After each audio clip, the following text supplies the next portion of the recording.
tangan dan kaki mudah kesemutan, nyeri dada, dan mudah lelah. Apakah itu tanda kolesterol tinggi? Kolesterol itu merupakan salah satu jenis lemak yang ada di dalam tubuh. Normalnya kurang dari 200 mg per dl. Nah, jika kadarnya melebihi batas normal, maka kolesterol dapat menumpuk di pembuluh darah dan akan membentuk plak yang dapat menyumbat pembuluh darah. Nah, kondisi ini biasa disebut sebagai hiperkolesterol atau kolesterol tinggi. Ini merupakan dua jenis kolesterol, yaitu HDL dan LDL. HDL ini merupakan kolesterol baik yang berfungsi untuk mencegah terjadinya ateroma atau penyempitan pembuluh darah.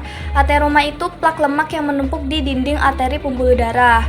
Kemudian ini ada LDL atau kolesterol jahat, itu penyebab utamanya membentuk ateroma.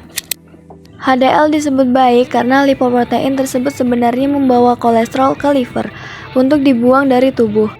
Lalu kenapa kalau terlalu banyak jadi tidak baik? Di saat terlalu banyak jumlahnya yang berkeliaran di darah, kolesterol dapat menempel ke zat lain dan membentuk suatu plak atau lempengan. Plak ini sangat berbahaya karena zat lain yang berkeliaran pun akan terus menempel dan akan menjadi semakin besar. Saat plak menempel di dinding arteri, misalnya terutama arteri penting seperti arteri koroner maupun arteri di otak, aliran darah akan terganggu. Begitupun dengan oksigen yang menuju ke organ-organ vital seperti jantung dan otak. Penyebab dari adanya kolesterol tinggi itu karena sering mengonsumsi makanan yang tidak sehat, yang memiliki kadar lemak jenuh yang tinggi, seperti kuning telur, mentega, keju, santan, dan lain-lainnya.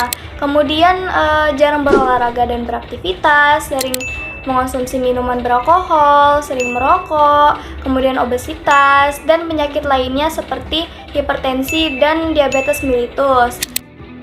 Kolesterol tinggi ini kita bisa cegah dengan cara menerapkan pola makan yang sehat dengan membatasi konsumsi makanan yang mengandung kolesterol dan menghindari konsumsi minuman yang beralkohol, memperbanyak makan sayuran, buah-buahan, dan ikan.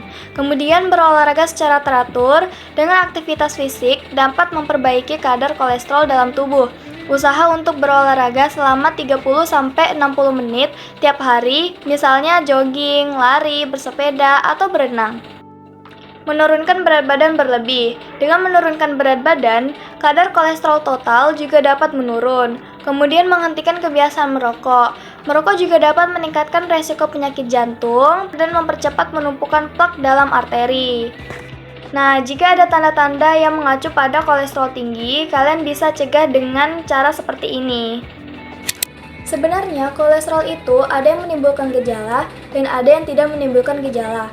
Kondisi yang tidak menimbulkan gejala ini biasanya orang tidak sadar kalau di dalam tubuhnya itu mengalami kadar kolesterol yang tinggi. Nah, kita hanya tahu jika dilakukan tes kolesterol dan biasanya menimbulkan komplikasi akibat kolesterol tinggi. Nah, apakah kolesterol ini bisa sembuh total? Sayangnya tidak ada obat yang dapat menyembuhkan kolesterol tinggi, tapi kita bisa mengontrol kadarnya dengan cara mengubah pola hidup serta pola makan yang sehat. Maka dari itu, jika tidak ingin mengalami penyakit kolesterol, kita harus menjaga pola makan yang sehat dari sejak dini. Saya Novela Safareskina, see you next time!